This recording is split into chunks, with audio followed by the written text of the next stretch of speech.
Hello and welcome to a new episode of my Python Coding Challenge series. So far we've seen two ways of calculating pi, Euler's method and a geometric solution. I'll leave a link to both of these in the top right hand corner of your screen and in the video description, so don't forget to check those out. Today we are going to discover a third method of estimating pi. This is called Borwein's algorithm and can be summarized by the following formulae. Now, hold on. I know some of you may find this confusing. So let's take a step back and look at these formulae one at a time. First of all, for those of you who aren't familiar with mathematical notation, k represents the integer numbers from 0 to infinity. So, just like we use indices in coding, we can say that y0 is the first element, y1 is the second element, y2 is the third, etc. If you'd like to learn more about indexing in Python, make sure to check out my videos on this topic. I'll leave a link to them in the top right-hand corner of your screen and in the video description. Now then, looking at our formulae, it is clear that we have two unknowns, a and y. So let's write out their first value, which we can call a0 and y0, along with the values of their next two iterations. The first values of a0 and y0 are given by square root of 2 minus 1 and 6 minus 4 square root of 2. Now we know that the value of a allows us to estimate the value of pi. So, how do we get the value of a1? Well, let's look at the formulae we have below. In particular, equation number 1 says that the value of a is related to its previous value as well as to the current value of y. Consequently, given that we know what the previous value of a is, all that is left to do is calculate what the current value of y is. We can do that by applying formula number 2, which links the current value of y to its previous value. So there we have it. We have now found a way of calculating the values of both variables in the second iteration, and this will allow us to estimate the value of pi. We can, of course, calculate a third iteration, or even a fourth, or as many as we like, using the same steps we have just described. All that's left to do now is actually write all of this in Python. So here we go. So first of all, let's define our function and call it calcpi3 and give it three inputs, y, a, and k.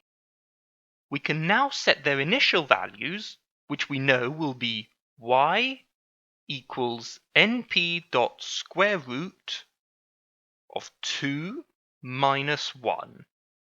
A will be equal to 6 minus 4 times square root of 2, and k will be equal to 0. Then we can immediately print an estimate of pi as well as the actual value of pi for comparison. So we can say print 1 over a, which we know is our estimate for pi, as well as print np.pi. Now we need to calculate the next iteration of our two main variables. Let's write y new equals 1 minus y to the fourth, and then all of that to the power of 1 over 4, divided by the same thing, so we can copy this and paste it, and this time there will be a plus sign. Then we can write our formula to calculate the new iteration of a, which we can call a new. And this will be equal to a times 1 plus y new to the power of 4 minus 2 to the power of 2 times k plus 3, and then times y new times y new squared plus y new plus 1. Finally, we can write our new value of k, which we'll call k new, and that will simply be equal to k plus 1.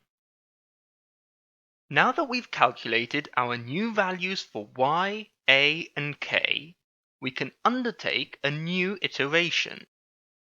However, instead of writing all these formulae again, we can simply call the function itself by writing return calc pi 3 and giving it our new values as inputs. So y new, a new, and k new. This technique is called recursion.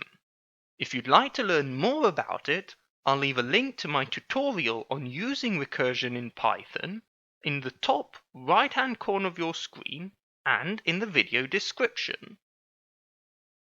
Returning to our code though, let's not forget that while recursion can indeed be a reliable and powerful tool, it can also lead to a function looping forever if we're not careful. So let's not forget to add an if statement before the recursion to say, for example, if k new is smaller than 3, then return our function. Else, return.